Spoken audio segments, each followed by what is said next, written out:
Good morning. এর আগের দিনে আমরা কি শিখেছিলাম? 13 দিয়ে বিভাজ্যতার নিয়ম। আর আজকে আমরা শিখব 14 এবং 15 সংখ্যার বিভাজ্যতার নিয়ম। বুঝে চলা যাক।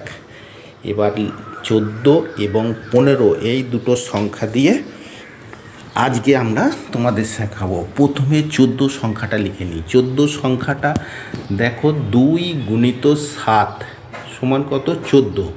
সংখ্যাটাকে এমন করে ভেঙে নিতে হবে যাতে এই সংখ্যা ভাঙা দুটো লসাগুও যেন 14 হয়, মানে মূল সংখ্যা হয়।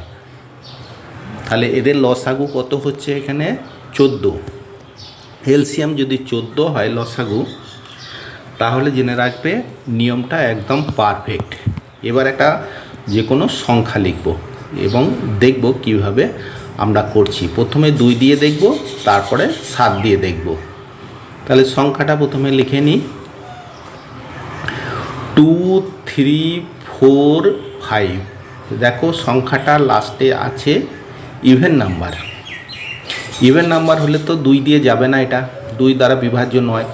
তাহলে আর 7 দিয়ে বিভাজ্যতা, মানে 7 দিয়ে দেখার কোনো দরকার নাই, সংখ্যাটা 14 দিয়ে বিভাজ্য নয়। আর একটা সংখ্যা লিখি 1, 2, 3, 4।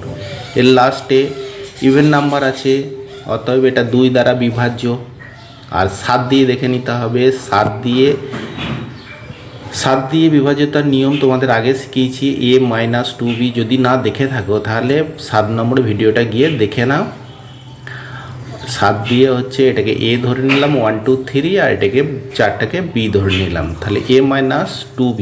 এখানে a সমান হচ্ছে 1, 2, 3 আর b সমান হচ্ছে 2 × 4। তাহলে 2 × 4 মানে হচ্ছে 8। 123 থেকে 8 বাদ দিলে হয়ে যাবে 115।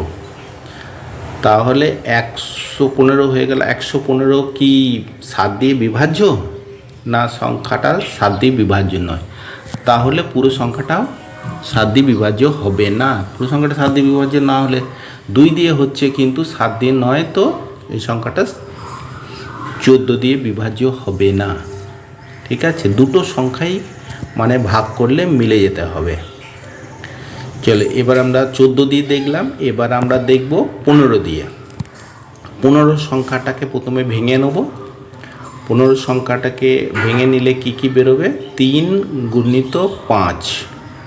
তাহলে 3 × 5 = 15। আর এই 3 আর 5 এদের লসাগুও কিন্তু হতে হবে 15।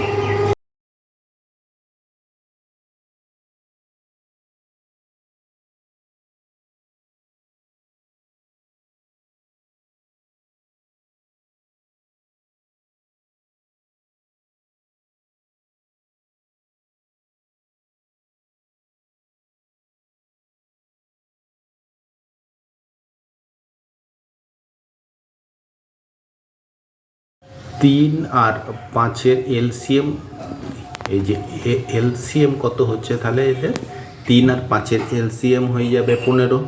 তাহলে সংখ্যাটাকে আমরা এমনভাবে ভেঙেছি যাদের লসাগু 15, মানে মূল সংখ্যা আর লসাগু যদি একই হয় তাহলে জেনে রাখবে নিয়মটা একদম পারফেক্ট। ঠিক আছে, এবার একটা যে কোনো একটা সংখ্যা লিখব। যেমন সংখ্যাটা লিখলাম 1, 2, 3, 4। তাকে প্রথমে 3 দিয়ে দেখব, আর একবার দেখব 5 দিয়ে। প্রথমে আমরা সোজাটাই দেখে নেব। প্রথমে 5 দিয়ে দেখে নেব। সংখ্যার ডান দিকে যেহেতু 5 আছে সেহেতু এটা 5 দিয়ে বিভাজ্য।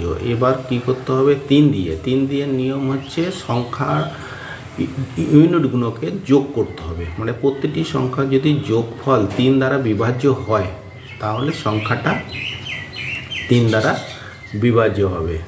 যেমন 1 + 2 + 3 + 4 + 5 সমান কত? 15। 15কে 3 দিয়ে ভাগ করলে দেখো মিলে যাচ্ছে। তাহলে সংখ্যাটা 5 দিয়েও মিলে যাচ্ছে, 3 দিয়েও মিলে যাচ্ছে। অতএব সংখ্যাটা 15 দ্বারা বিভাজ্য হবে। এবার তোমাদের আরেকটা উদাহরণ দেখি। আরেকটা উদাহরণ দেখে ভিডিওটা শেষ করব। আরেকটা সংখ্যা লিখে নিই 2, 3, 4, 3। দেখো এখানে লাস্টে কি আছে? 3 কি 5 দিয়ে ভাগ করলে মিলবে না। তাহলে আর 3 দিয়ে ভাগ করার দেখার দরকার নেই। যেটা ইজি সেটাকে আগে দেখে নেবে। এবার তোমাদের একটা সুন্দর ভিডিও শোনাবো বলেছিলাম, সেই ভিডিওটা তোমাদের এর সঙ্গে অ্যাড করে দিলাম।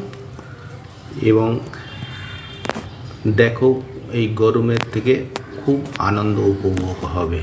চলো তাহলে শুরু করা যাক।